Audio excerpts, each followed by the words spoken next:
Scott Fischer began climbing as an 11-year-old in 1970.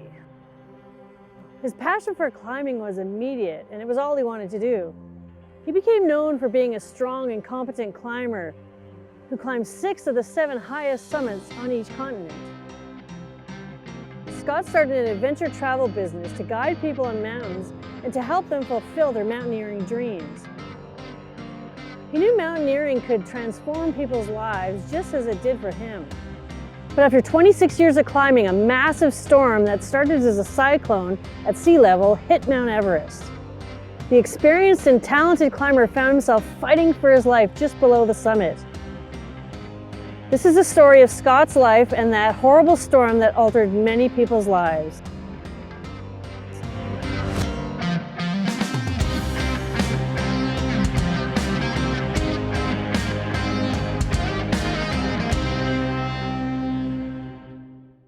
I've used quite a few resources for this video, and one in particular was a book called Mountain Madness, written by Scott's good friend, Robert Birkby.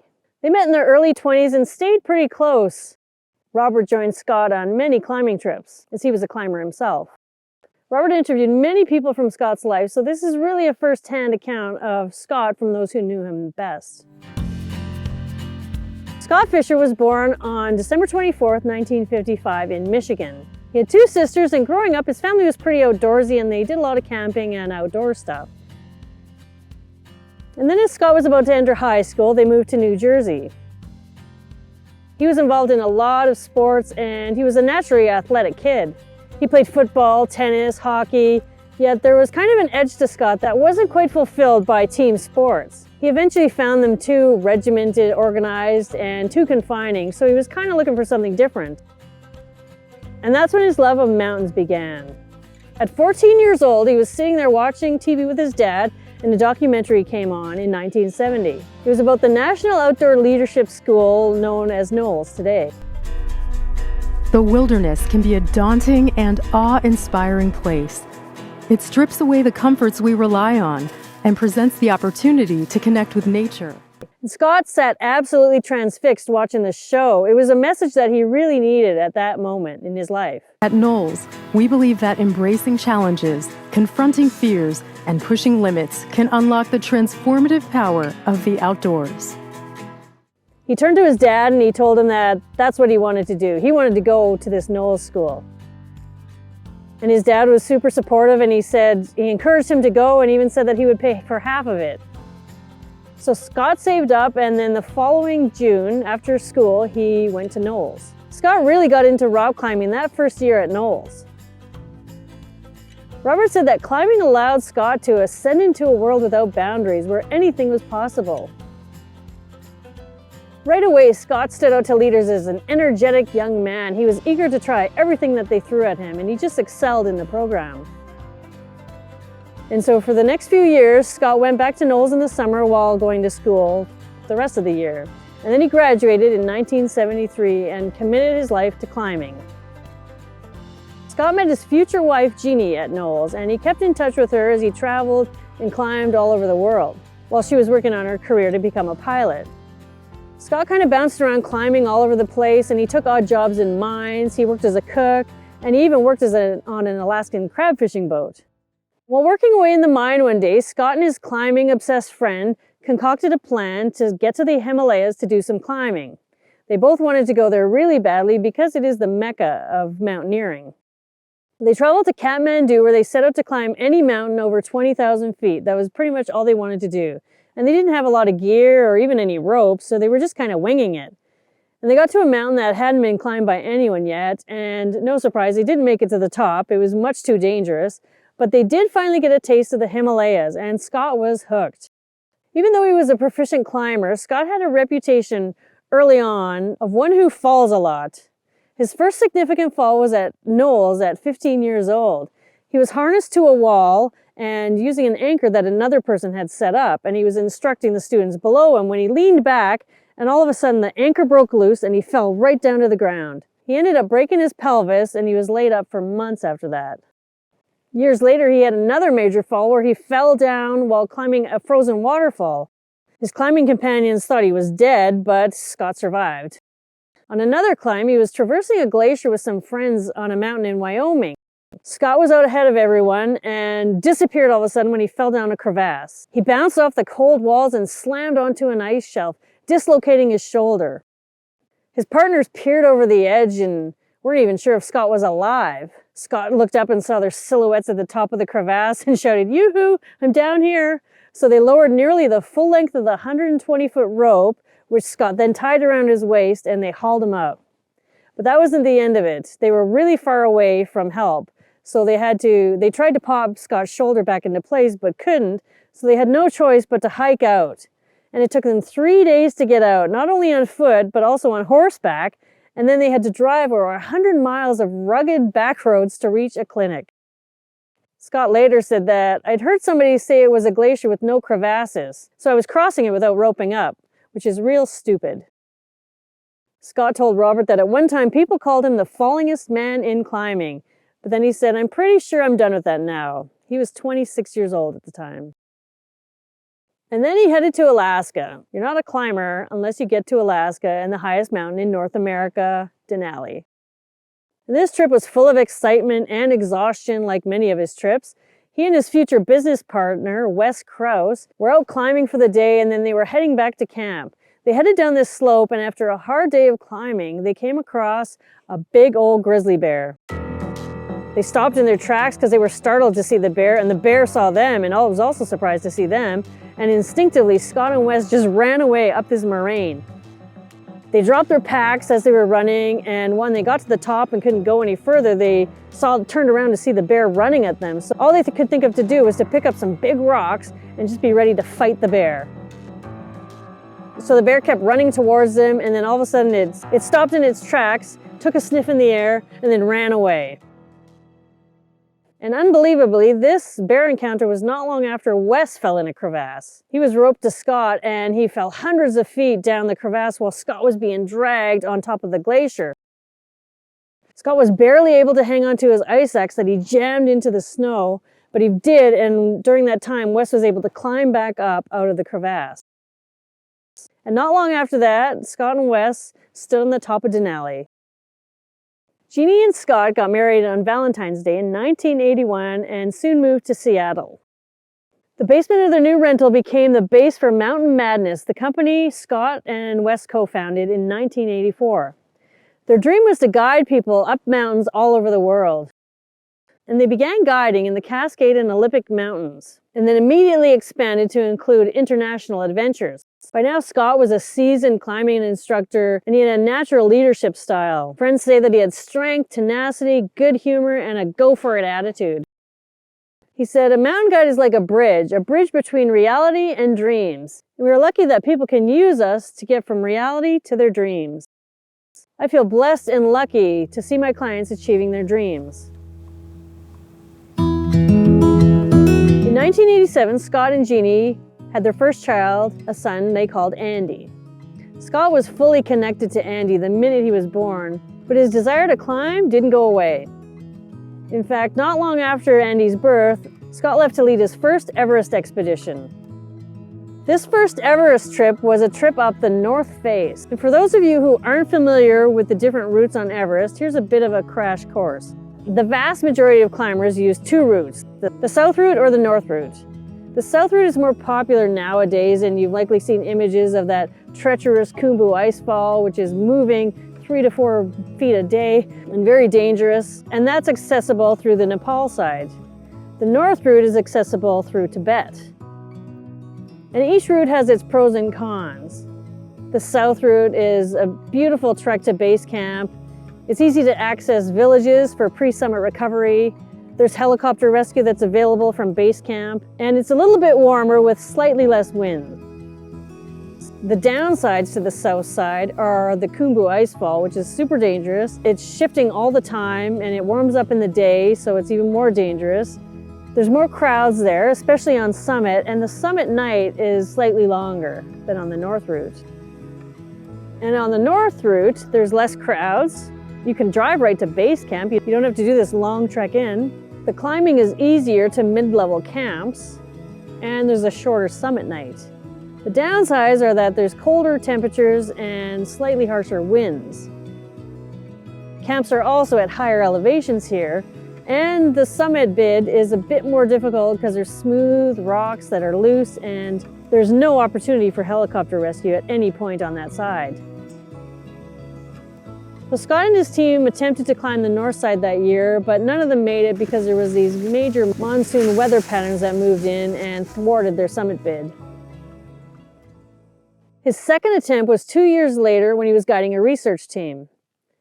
Again, like the previous expedition, they didn't summit and Scott was pretty disappointed. His third trip to the area was to climb Lhotse with the friend Wally Berg. And then they were going to try Everest on the way down because Everest and Lhotse are really close together. They're kind of right side by side and there's the South Col that separates them. Then they'd try Everest if there was time. Lhotse is the 4th highest mountain in the world. So some expedition companies will offer clients a chance to do a back-to-back ascent of both within a 24-hour period, Lhotse and Mount Everest, which seems totally insane, but that's mountain climbers for you. Scott and Wally succeeded in climbing Lhotse, and they were actually the first Americans to summit it. But on the way down, that Khumbu Icefall was starting to deteriorate, so they just couldn't do Everest at the time. Rob Hall, who is an accomplished expedition leader and a huge part of the 1996 Everest story, was at Everest that year, and he made it up for the first time. So him and Scott were in a little bit of a competition, friendly competition, but Scott was a bit bummed to see his kind of rival get up there before he did. In 1990, Scott's daughter, Katie Rose, was born. Later, he nicknamed her K2 after one of the most difficult climbs he ever did because of her feisty and strong personality. And in 1992, Scott headed to climb K2 with Ed Viesturs. K2 is the 2nd highest mountain in the world. Ed Viesturs is a legendary mountaineer who summited all 14 of the world's 8,000-meter peaks without supplemental oxygen. It took him an astonishing 18 years to complete that, and he's the only American to have done so. Ed calls K2 the hardest 8,000-meter peak in the world. The terrain is steep, it's technical, and the weather is horrible. Stacy Allison, a K2 expedition leader, said that K2 is harsh, it's brutal, and if you can't handle it, you get off and you never come back. She also said on Everest at Camp 2, you can kick back and hang out, have a beer if you want, but on K2, when you're on that mountain, you have to be focused the entire time. Days into the climb on K2, Scott fell into another crevasse. He seemed to have an intimate relationship with crevasses. An ice block broke away from under him and he fell. He had this hot pain explode into his shoulder and he knew instantly that he dislocated his shoulder again. Scott and Ed hiked down after the accident and a physician was on site where he was able to inject Scott with morphine and popped his arm back into the socket. The plan was for Scott to kind of recover for a few days and then head back home. But after a week passed, Scott was still there. He didn't leave. He was enjoying the social aspect of camp life and he hung around and read and hung out with others and stayed on the mountain. Scott wrote to his wife saying that he was bummed out, but he knew that his shoulder was going to get better, good enough to climb K2, despite being in a lot of pain. It was frustrating for him because he was used to being so strong and fit, but he hung in there despite his frustration. He was on a bit of an emotional roller coaster, telling his wife that he really missed her and his kids, and he kind of questioned himself as to why he was there and what he was doing this for. But 2 weeks later, Scott headed up the mountain. Ed helped him secure a nylon strap around Scott's arm, which was then tethered to his waist harness, preventing him from raising his arm high enough to dislocate his shoulder again. With excruciating effort, he made it up 4,000 feet to Camp 1. The window of opportunity for summiting was rapidly closing, so they really just had to give her. The route between Camp 3 and 4 can't be protected with ropes, and it's really prone to avalanches. It's also a place where many people have died. It snowed all night and then came a call about climbers having trouble higher up on the mountain. Scott and Ed looked at each other and they knew what they had to do. They had to put their climb on hold to go and help the other climbers. The heavy snow made progress really difficult, slow and dangerous. As they were climbing, Scott was 50 feet up above Ed. And right then, Ed realized that the avalanche risk was really high. He yelled to Scott that he didn't think this was a good slope. He said if you've done enough climbing, you can feel the load in a slope, and he knew that it wasn't good. So they stopped for a bit, and instinctively Ed started digging a little hole into the snow. And he thought that if there's an avalanche that comes down, he's going to jump into this little hole and protect himself.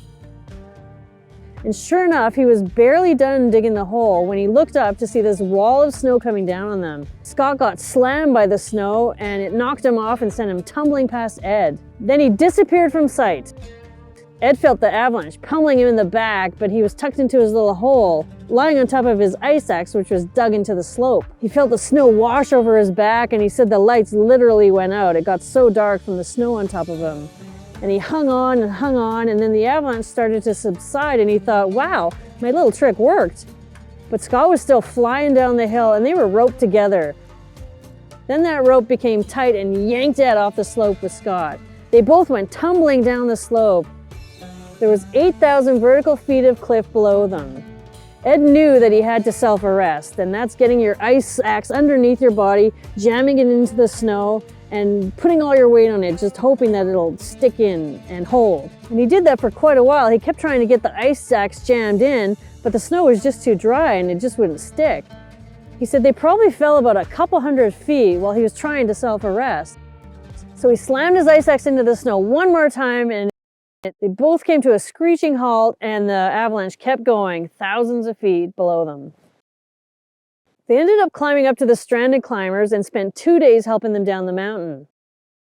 2 days later, they attempted another summit bid. By this time, other expeditions had packed it in. They'd left saying that they didn't think it was possible to climb it anymore. But Scott and Ed and another climber pushed their way up, waiting 3 days for bad weather to clear really high on the mountain, which is kind of goes against all the conventional medical and climbing wisdom. But Ed and Scott waited and then gambled for a summit bid. Scott said that they summited at noon. After climbing for 10.5 hours, they were finally at the top of the clouds. It was snowing below them, and he said, we really felt like we were pushing our luck because we knew we still had to get back safely. They had a quick celebration at the summit and then began the treacherous climb down. On the way down, they found some weak and ill climbers at Camp 4 and spent the next 3 days helping them down the mountain. Ed says that climb was the closest call that he's ever had. He later remembers that the internal warning bells that were going off inside of him and how he ignored them. Between Scott's fall and the avalanches and the rescues, it had been a really stressful climb. 15 years later, Ed said pushing it was dangerous. And I told myself, never again, do that, never again. If I ever felt something was wrong, instinctively listen to it and walk away. Scott joined the Sagarmatha environmental expedition to Everest. It was an expedition to summit, but also to clean some of the garbage off the mountain. New Zealand guide Rob Hall was also there, taking teams up to Everest. Both expeditions planned to summit on May 9th. And on May 9th, 1994, Scott finally stood on top of the world at 8:30 a.m. Scott and his friend Rob Hess were climbing together, and they were the third and fourth Americans to summit Everest without supplemental oxygen. Rob said that Scott was just so psyched to be at the top, and they were all very excited. Scott was now nearing 40, and his body had been through a lot. He'd now climbed 6 of the 7 highest mountains on each continent. The only one missing was Antarctica. He envisioned about 15 more years of climbing and then wanted to do photography. He wanted to travel more and visit Alaska, Baffin Island, and the North Pole. But first, there was another expedition to Mount Everest. In 1996, Scott invited his friend Neil Beidelman to come to Everest as a guide. This time they were taking clients, and the cost was $65,000 per person. Scott offered Neil a commission if he could find some climbers to join because they were having trouble getting enough people. Neil encouraged fellow Colorado-based climber Charlotte Fox to join, and she convinced her boyfriend, Tim Madsen, to come along. Charlotte was a professional ski patroller, and she'd been to over 18,000 feet about 14 times. Neil invited Martin Adams, who he'd climbed Makalu with in 1994. It's the 5th highest mountain in the world. And Anatoly Bukriv was on that trip with them, and he also joined as a guide on this Everest expedition. Dale Cruz was the first to write a check to hold his place, and he'd climbed with Scott before, not very high, but Scott saw an Everest attempt as a natural progression for Dale. Lena Gamelgard met Scott in the Himalayas in 1991, and she also joined on. Pete Shunning joined, and he was a bit of a mountaineering legend. More than 40 years before that, he saved the lives of 5 climbers when they were attempting to rescue one person while climbing K2. A series of events unfolded where all the climbers found themselves falling down the mountain while roped together, and Pete was able to jam his ice axe into the snow in self-arrest, and he stopped everybody and saved everyone's life. He actually won awards for that, and his ice axe is on display in the Mountaineering Museum. Pete was 68 years old when he joined Scott's team, and if successful, would be the oldest to summit Everest. Pete's nephew Clev also signed up for the expedition, and he didn't have a lot of mountaineering experience, but he was an accomplished athlete. Scott was also talking to Outside Magazine about Jon Krakauer. They were going to send the journalist with the team, and Scott offered to let him come at cost. Rob Hall's team was making their 5th expedition in 5 years and got in a bidding war with Scott over Krakauer. Hall ended up coming in with a lower quote, and Krakauer got on his team. And the last to join the team was Sandy Hill Pittman. If you know anything about the 1996 Everest bid, you'll have heard about Sandy Pittman.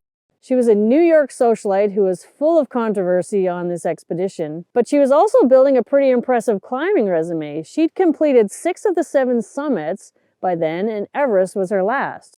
She made several attempts, but hadn't succeeded yet. In 1993, on one of the climbing trips, her guides called her one of the strongest climbers on the team. She planned to write a book about the 7 summits and brought a computer, a satellite phone to base camp so she could post messages on her website. And that was kind of new back then. There wasn't a lot of communication from base camp in 1996, but it was starting. And this was also much needed publicity for Mountain Madness. Scott knew that media exposure was vital to bringing in future clients. And if you've read Into Thin Air by Jon Krakauer, you'll see that he wasn't Sandy's biggest fan. He accused her of a lot of things, most of which Sandy refutes to this day, but that is another story for another video. And rounding out the team was the 3rd guide who I mentioned earlier, Anatoly Bukrev. He was one of the greatest high-altitude mountain climbers of his time. People who knew him described the way that he moved with crampons and how impressive it was. It was like he was born with them on his feet. Scott told his wife that if something goes wrong on this expedition, at least we've got Anatoly. He had a lot of faith in his abilities. So Scott also hired a young Sherpa called Lopsang Jongbu, and he had summited Everest with Scott in 1994. Lopsang's father and uncle and several of the Sherpas were also on the trip. Friends who saw Scott before he left for Everest noted that Scott had been running at full throttle since January when he climbed Mount Kilimanjaro in Africa. They said he seemed weary and that he hadn't had much time to train. The Mountain Madness team arrived in Kathmandu in late March. Neil recalls that they had a great time hiking towards camp, and he said, "We always had a really good time on the way in." Scott was busy, but he was happy and things were going well. It was a social, engaging camp, the kind that Scott had always encouraged and enjoyed. Charlotte said that he had so much magnetism and he made base camp a really fun time for everybody. For the first time, expeditions were filing daily reports across the globe. Scott could now call his family and talk to his wife and kids right from base camp. Scott told Lena before the expedition, "We'll have fun in Kathmandu, we'll have fun on the trek, and we'll have fun at base camp. And from then on, it'll be 1.5 months of extremely hard struggling." And the struggle was about to begin. Scott's team began their trips up the mountain, acclimatizing to the thinning air. To acclimatize, climbers expose their body gradually to higher and higher altitudes, forcing it to adjust to less oxygen at higher altitudes.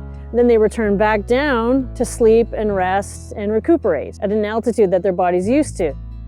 Because of the sheer height of the mountain, it takes nearly 30 days and 3 to 4 cycles of climbing high and sleeping low before the expedition can attempt the summit of Everest. In addition to the natural dangers of the mountains, climbers also have to deal with headaches and nausea as their bodies struggle to adjust to the altitude. Charlotte talked about their team and said that Scott let them know that he thought they were all competent climbers. She said that if we wanted to be guided, he would guide us, but the group had a large degree of freedom. Also in the mountain that year was David Brashears, who was filming an IMAX movie. They planned to take the 40-pound IMAX camera to the summit and film it all the way. Scott's old pal, Ed Viesters, was on the IMAX team. Ed said that the Mountain Madness team was composed of mountaineers who would be able to manage pretty well without Scott around. Whereas Rob Hall was more of a nurturing guide, so people became dependent on him. On Scott's team, they could take care of themselves, and in the end, they were stronger, more independent climbers. A lot has been said about Anatoly and his guiding style, but Brent Bishop, who was leading a team of Mountain Madness clients to base camp, said that Anatoly just wasn't willing to hold hands with people and be a counselor type person or a motivator. It just wasn't in his cultural makeup. That's not the kind of guide he was. And that kind of seemed to fit with the style of Scott's team, that they were more independent. So Lobsang's uncle got sick and had to be evacuated off the mountain. Dealing with that left them behind and short-handed. Scott worried about getting the upper camps established on schedule. Ed later said that it was probably a bit overwhelming for Scott to run a big trip like that, and he was under a lot of pressure. As they headed up to Camp 3, Scott told his team that they had to be able to get to Camp 3 without oxygen if they wanted to be included in the summit bid. Dale, Lena, Clev, Martin, and Sandy made it to Camp 3, but the next day Dale was having serious difficulty. Scott and Anatoly descended to Camp 2 with Dale, and he seemed to kind of start to recover. So the next morning, Scott continued his trips up and down, returning to Camp 3 with Pete. Then they all returned to base camp to rest for 3 or 4 days before attempting the summit. Scott and the other expedition leaders met at this time to schedule their summit days. IMAX wanted a May 9th summit and didn't want any other climbers in their shots, so they wanted to go alone. And Scott and Rob Hall favored a May 10th summit day, so it kind of worked out. They would travel together, and Scott thought that if his team ran into trouble, having good skilled mountaineers nearby is a good thing. On their rest days, Scott and Neil put on running shoes and set off across the valley. They carried backpacks and sleeping bags and just needed some time to get away from people. Neil recalls that they had these intense philosophical discussions. Scott told him about his plans for his business and his life in the future, and then they also came up with a plan of who would do what while ascending Everest. They talked about where the oxygen bottles would be cached, who would take on various tasks, and how people would be organized on summit day. Anatoly was going to concentrate on anchoring ropes up the steeper pitches. They discussed how Anatoly wanted to climb without oxygen, but they needed to tell him that he had to use oxygen because it was just safer. Scott wanted his guides on oxygen so they could be as strong as possible. They'd be more energetic, mentally fit, and physically fit. Without oxygen, climbers get cold very fast because their blood is thinner. But Anatoly was of the belief that if he used oxygen and then ran out, his body would crash from suddenly breathing air with only a third of the oxygen that he was used to. Plus, he'd successfully summited many mountains without supplemental oxygen. And Scott said Lobsang and another Sherpa would leave Camp 4 ahead of the team towards the summit to anchor rope higher up on the mountain. So they departed from base camp on the morning of May 6 and bypassed Camp 1 to reach Camp 2 by mid-afternoon. After resting there for a day, they'd ascend the Lhotse face and sleep at Camp 3. Then on day 3, they'd climb to Camp 4 at 8,000 meters, or 26,000 feet, otherwise known as the death zone. In this area, oxygen is so limited that the body's cells start to die and judgment becomes impaired. Climbers may also experience heart attacks, strokes, or severe altitude sickness. And that's why many use the supplemental oxygen. On May 10th, they planned to head for the summit, another 3,000 feet higher. Scott and Neil were the first to Camp 2, and even though Pete was having breathing difficulties, he, his nephew, and Lena made it to their tent. Dale became ill just above the icefall and got in a tent at Camp 1. He told Scott that he planned to stay there overnight and then catch up with them the next day. But that wasn't a great idea. Scott realized that Dale was having trouble. He had trouble the day before, and it wasn't going to work for him, that he didn't think a summit bid was possible anymore. Because Scott was a good friend of Dale's, he wanted to personally tell him that his Everest trip was over. So Scott went back down to Camp 1 and even helped Dale through the icefall and get all the way down to base camp. And that was kind of an unexpected added trip to base camp for Scott. But he sat there and relaxed for another day, called his wife, and she wondered why he was at base camp again. He told her about Dale, but he also said that his team was exactly where he wanted them to be and he was really happy with how things were going. Jeannie said he was in a really good mood when he called, and she didn't try and change his mind about anything. She'd asked him before to stay at base camp and guide via radio like some expedition leaders do, but Scott just didn't want to do that. That wasn't his style. And the next morning, Scott climbed back up through the icefall and made the 4,000-foot ascent to his team. Neil recalls that when Scott arrived, it was late in the day and he was tired, and that day was supposed to be a day of rest. And it was a day to go over everything and all the plans, but that day was kind of shot. Neil spoke with Anatoly about the oxygen and gave him a regulator and mask, which Anatoly reluctantly took. Pete realized that he wasn't adapting well enough to the altitude, so he returned to base camp the next day.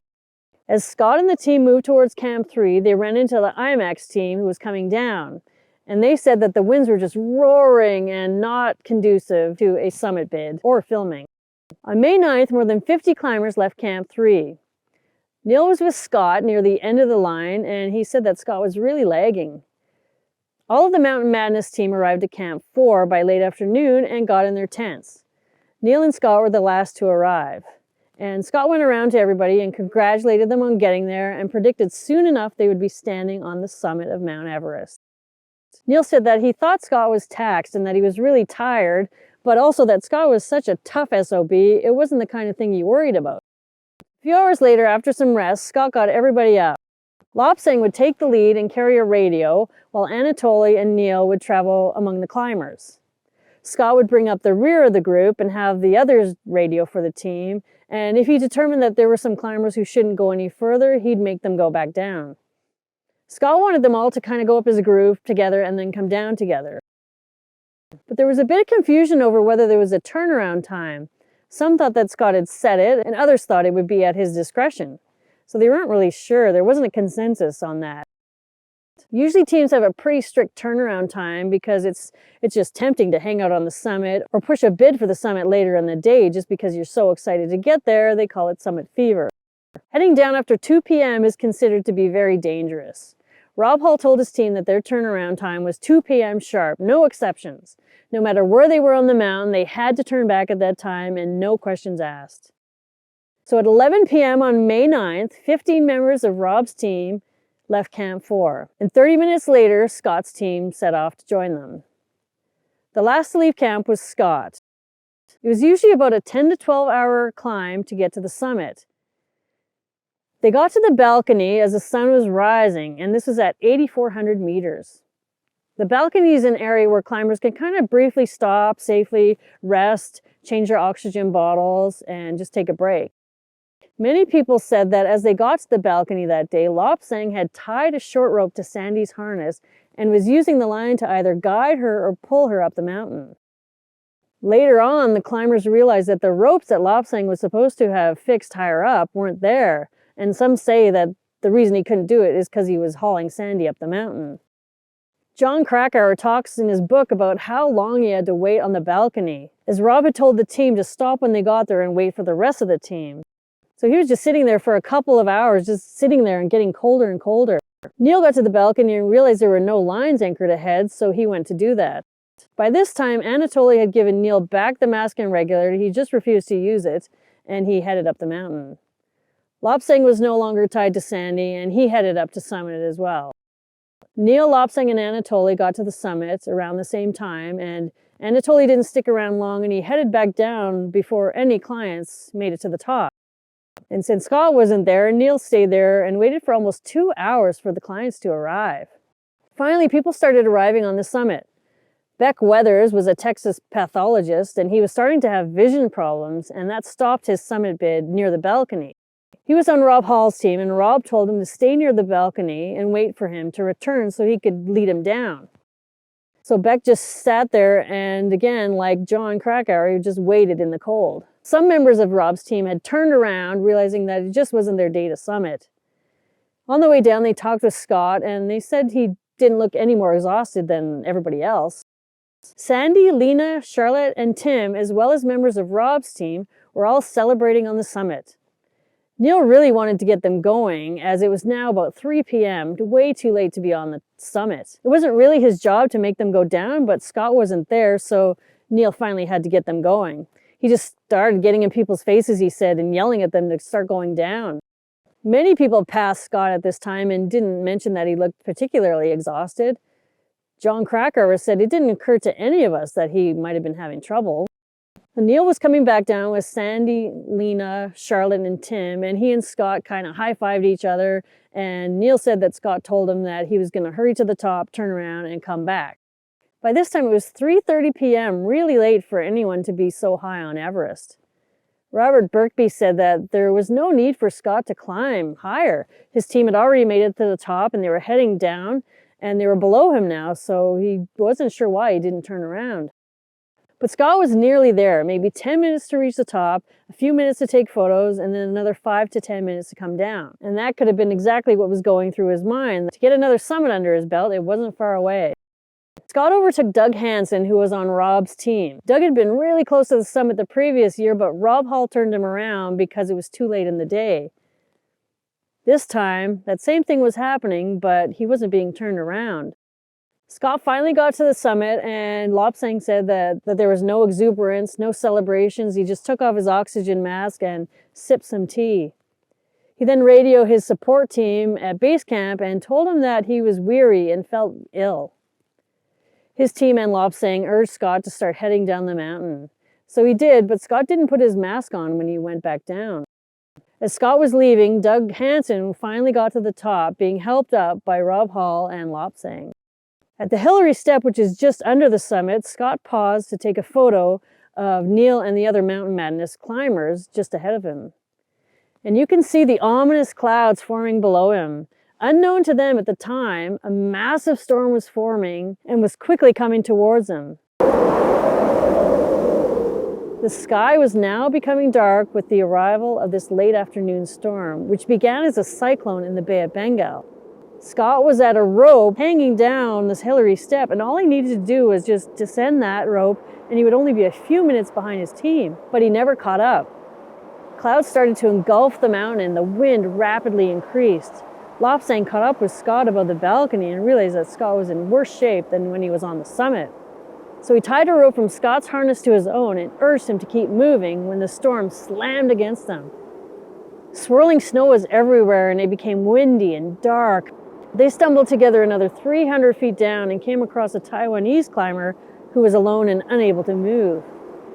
Lobsang pleaded with Scott, and Scott was just collapsing at this time. Lobsang was pleading with him to not stop, but Scott was deep into the confusion of hypoxia and possibly cerebral edema. Later, Lobsang said that Scott was asking for helicopter rescue, and he knew full well that that was impossible, so it just shows how out of it he was mentally. He then asked Lobsang to get Anatoly to help him, and Lobsang agreed and headed down the mountain. The fastest climbers were already at their tents at Camp 4, and Anatoly was one of them. As the storm gained ferocity, he actually started back up the mountain to assist climbers who hadn't returned.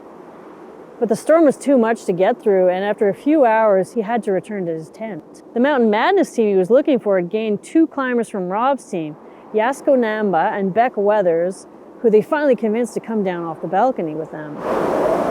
Neil said that all of a sudden they were in a full storm with 70 to 80 mile per hour wind. The wind was veering the big group off course. No matter how hard they tried to go in the right direction, they kept veering off course. And they were in a very dangerous spot. They were on the South Col, where one side dropped off thousands of feet to Tibet, and the other thousands of feet to Nepal. Since they couldn't see, Neil was worried that they might just walk off the side of the mountain. He thought the only way to survive was to huddle together with their backs to the wind, even though they were only a few hundred yards from the tent. Hours later, after huddling and shivering and some almost giving up, they were hammering each other on their backs and to stay awake, and then there was a brief break in the storm. Neil could actually see the lights of the tents.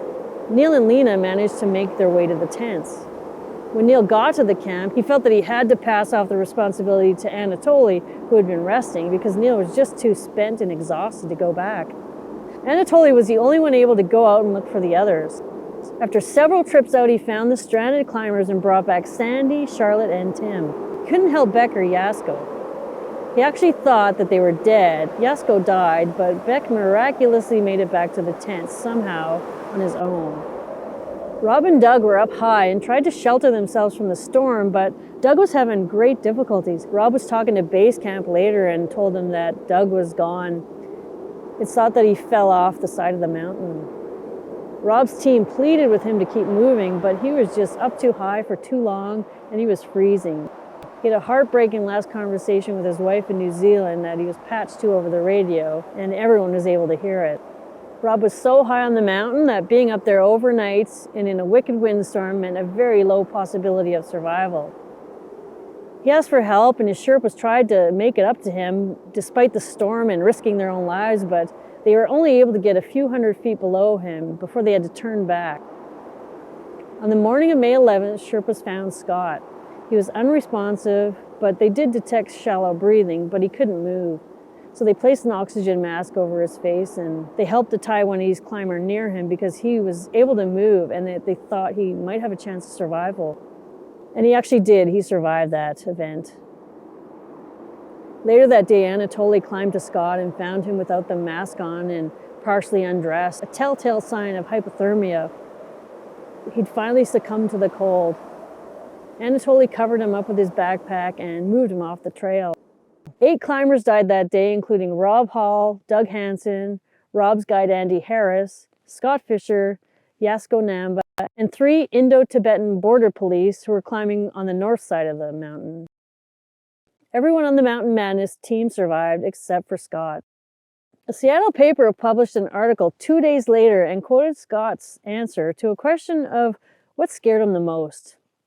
He said, "Making a bad decision and dying in the mountains, to be perfectly honest. Not coming home from a trip, leaving my kids without a dad. That scares me. We can control a lot of things on expeditions, but even so, things happen." Before his death, he was asked about the growing commercialization on Everest, and because it was starting up then. His feelings were mixed about it. He said, "It's a catch-22. Money means a lot these days. You can get on an expedition not because you're one of the best climbers, but because you can foot the bill. And we're going to see more of that." And he was right. I started out my business, Mountain Madness, to have fun, to support my lifestyle. My mission statement would be to turn people onto the mountains. And if someone's goal is to climb Mount Everest, and they're willing to really work hard for it and pay their dues, I'd sure like to be the one to help them get there. As Robert Birkby said, Scott pushed himself to the limit, given it his all, and become one with the mountain that long ago had become one with him.